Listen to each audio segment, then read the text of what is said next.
俄军战地指挥官制造虚假战报，第810海军步兵旅被重创。乌俄新战舰，俄侦察小队进入切尔尼戈夫州，俄军加固克里米亚防御，并启用废弃的军事基地。乌俄兵员对比，俄新兵被当作弃子。援乌资金已超过1000亿美元，美国将每周都向乌克兰提供武器。俄断供奥地利天然气，欧洲首富状告马斯克。精彩资讯马上开始。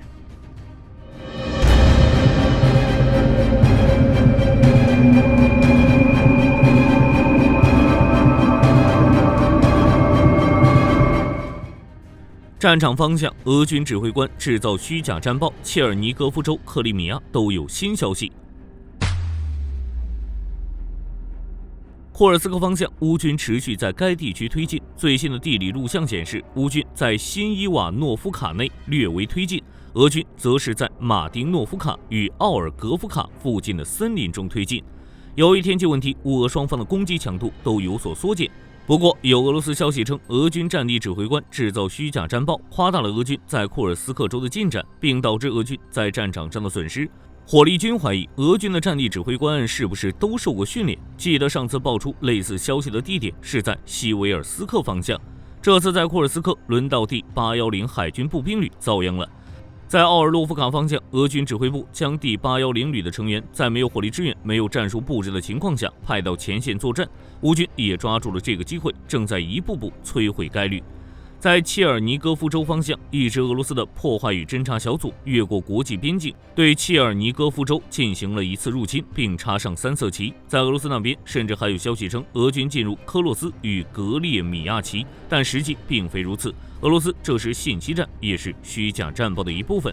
乌克兰国家边防局发言人安德烈·德姆琴科上校称，俄军在切尔尼戈夫州插的3色旗位于苏多斯季河被摧毁的桥梁上，与格列米亚奇还有一段距离。俄罗斯宣传的侦察小组进入格列米亚奇纯属虚构。同时，河流与边境之间的定居点一直没有人居住，因为苏多斯季河的缘故，该地区频繁遭遇洪水，俄军也不太可能在这里建造防御工事。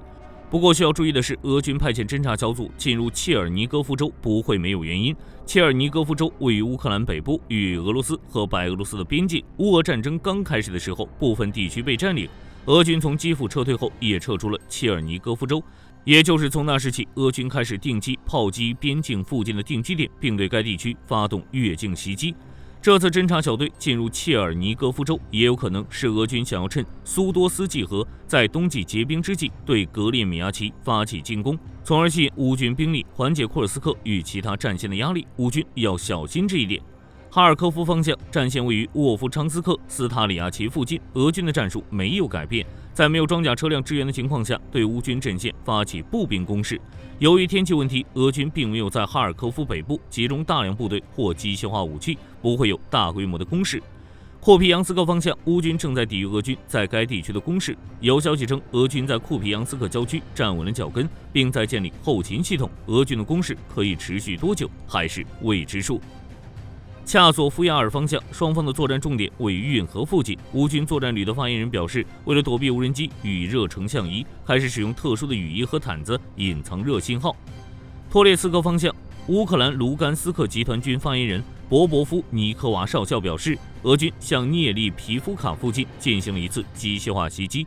在乌军的打击下，12名俄军士兵伤亡，7辆未指明的轻型车辆被摧毁。库拉霍沃方向，面对俄军的攻势，乌军计划从库拉霍沃西南方向达尔恩方向推进，并打击俄军的大后方，从而削弱俄军攻势。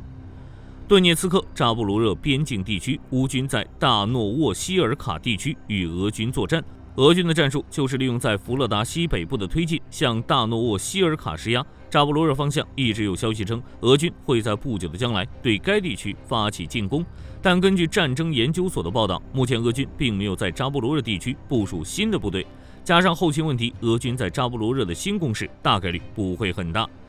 由于超大型卡车通过，克里米亚新菲罗波尔东北部的一座公路桥坍塌，大桥坍塌在铁轨上，克里米亚到扎波罗热之间的铁路交通被破坏，想要完全修复大约需要3到4个月的时间。同时，这也是唯一一条克里米亚通往赫尔松的铁路。接下来的一段时间，俄军在赫尔松与扎波罗热的后勤会出现问题，进而影响到前线。在当前的赫尔松地区，乌俄双方依旧在第聂伯罗附近进行阵地战，但前线没有明显的变化。根据报道，俄罗斯第61海军步兵旅的成员正在第聂伯河三角洲的岛屿上行动，不过兵源问题，进攻行动相当有限。在10月底的时候，俄军就将第61旅的部分成员转移至红军村。克里米亚方向，俄军开始在该地区加固海岸线，并将部队转移至其他废弃的军事基地。阿泰什游击队报告称，由于驻守克里米亚的俄军越来越少，俄罗斯开始加固该地区的海岸线，招募应征入伍者，建立战壕、射击点，并加固据点。同时，俄军还启用了一个位于叶夫帕托里亚地区的废弃军事基地。自克里米亚被俄罗斯占领之后，该基地就一直处于荒芜状态。这次重新启用，目的是防止乌军的打击。为了迷惑乌军，俄军还在进入该军事基地的道路与田野上放置了大量的旧军事装备。不过，既然这些消息被阿泰什游击队发现，那就等同于乌军也知道这一切。无论是加固防线，还是俄军的废弃基地，都难逃乌军的打击。也正是因为乌军的袭击，迫使俄军将其他战线的防空系统重新部署至克里米亚，这也间接削弱了俄军前线的作战能力。至于克什大桥附近，俄军开始使用直升机巡逻。就性能而言，相比较固定翼战机，这些直升机的速度与无人机相当，可以更好地拦截无人机。不过，由于没有黑海舰队的舰船，克什大桥的防护其实很弱，就看乌军什么时候动手了。此外，虽然因美国大选问题，乌俄和平提案成为重点，但克里米亚大人发表声明，宣布他们不会接受任何不包括归还半岛的和平协议。特朗普团队之前提到的冻结战线提案，注定是一张废纸。在兵员方面，俄罗斯又被爆出将那些没有战斗训练的军人派上战场。来自俄罗斯的消息表示，一名缺乏战斗经验的合同兵在10月14日签署了一份合同，但12天之后就在战斗中阵亡。新兵被当作炮灰，这种情况很常见。俄罗斯风暴微部队的战俘表示，这些囚犯都是被当作弃子，仅训练射击、投掷手榴弹、挖战壕，之后就被派往前线负责突击作战。如果阵亡，那就继续从监狱中提人。一座监狱中平均每个月都有超过1500人被带走。之前火力军也聊到这些问题，俄军的这些囚犯兵与新兵大多都没有受过专业的训练，加上前线指挥官制造虚假战报，在没有火力支援的情况下派遣步兵发起攻势，士兵的伤亡自然居高不下。相比之下，乌军有盟友，目前欧洲通过各种方式为乌克兰提供军事支持，其中就包括训练士兵。法国武装部队部长塞巴斯蒂安·勒科尔努宣布，乌克兰安纳基辅斯卡旅的2000名士兵已经完成在法国的强化训练，即将返回乌克兰与俄军作战。安纳基辅斯卡旅是第一个在法国完成训练的乌克兰旅，法国还为该旅提供了重型武器，包括18辆 AMX-10轻型坦克、18门凯撒火炮以及128辆装甲运兵车。这些受训的士兵可以使用并维护这些武器。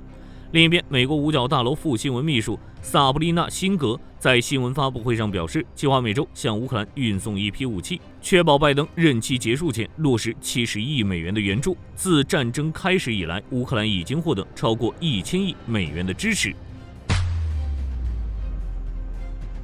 11月15日，乌克兰财政部宣布，自2022年2月乌俄战争爆发以来，乌军已经获得了超过1000亿美元的外国资金，以支持乌克兰的国防预算。这些资金主要通过各种合作计划获得，包括国际货币基金组织的扩展基金安排计划、欧盟的乌克兰基金计划、世界银行以及直接从各个国家获得。其中，欧盟国家为乌克兰提供的资金排名第一，总额达到405亿美元，之后就是美国282亿美元，国际货币基金组织114亿美元，日本63亿美元，加拿大54亿美元。这些资金占总额的90%以上，但如果要算上武器援助的话，美国还是第一，金额达到了1750亿美元。乌克兰预计在2024年将获得总计408亿美元的外部融资，目前已经收到了272亿美元。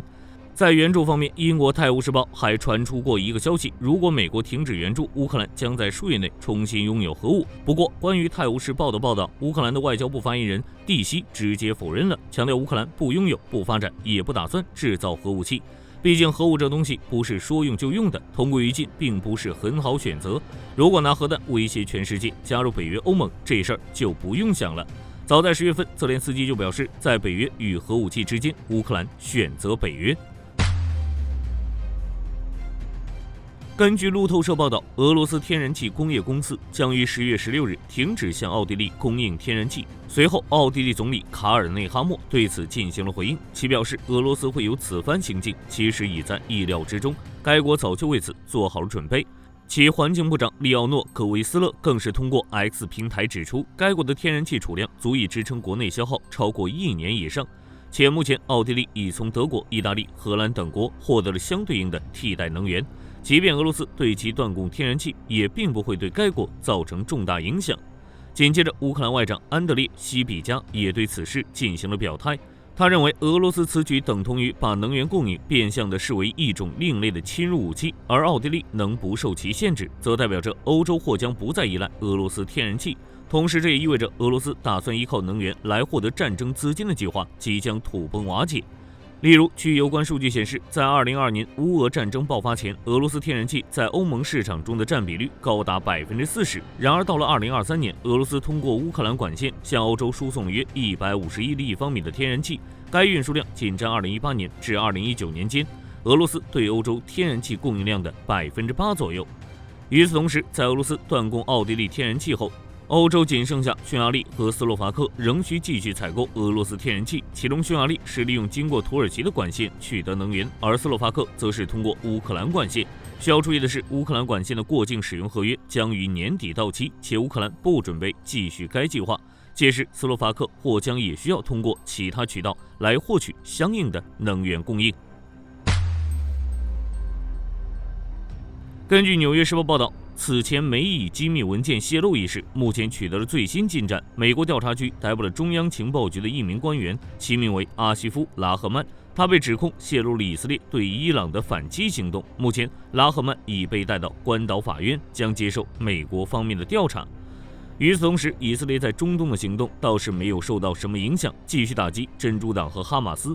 真主党方面，以军对黎巴嫩首都贝鲁特发动了多轮空袭。其中，在贝鲁特南部的达汉郊区，以军袭击了真主党此处的大本营；在贝鲁特国际机场附近，以军破坏了部分真主党控制区。此外，有消息称，以军近期清除了真主党前最高领导哈桑·纳斯鲁拉的侄子阿里·纳斯鲁拉，更有传闻称，阿里·纳斯鲁拉的父亲阿卜杜勒·卡里姆也在袭击中阵亡。不过，该消息目前尚未得到证实。另据路透社报道，摩萨德获取到一条情报，在叙利亚大马士革的马德区聚集了大量真主党武装分子，且拥有数个地下据点。以军很快就对其进行了空袭，并摧毁了多个真主党目标。需要注意的是，叙利亚总统府就在马德区。至于以军此次空袭有没有对其造成影响，目前尚未有消息传出。此外，在此次空袭前，叙利亚总统巴沙尔·阿萨德在此地会见了伊朗特使阿里·拉里贾尼，双方讨论了加沙和黎巴嫩局势。其中，拉里贾尼强调，伊朗随时准备为叙利亚提供各种支持。然而，双方商议没多久，迎来的就是以军的导弹。分析人士认为，以色列此举大概率是要同时对叙利亚和伊朗进行威慑，并明确告知对方，以军能精准锁定他们的行动轨迹。目前，伊朗和叙利亚方面尚未就此事进行回应。哈马斯方面，以军对加沙贾巴里亚的哈马斯发动了新一轮攻势，并在该地区发现了一组新的隧道，它们被构建在民用建筑的下方。接着，以军用4吨炸药直接将其摧毁。另外，在近期的空袭中，以军还清除了一名高级指挥官，其名为阿尔卡曼·安巴尔，他曾是加沙地带重要的火箭弹制造人，和哈马斯有密切联系。根据媒体报道，韩国为了进一步拓展东南亚地区的战机市场，目前已向菲律宾提交了一份合作方案。按照方案内容，韩国不仅有意向菲律宾出口 KF-21 战机，还将向其新增出口12架新型 FA-50 Block 20轻型战机，并将菲律宾空军现役的12架 FA-50 战机升级到相同标准。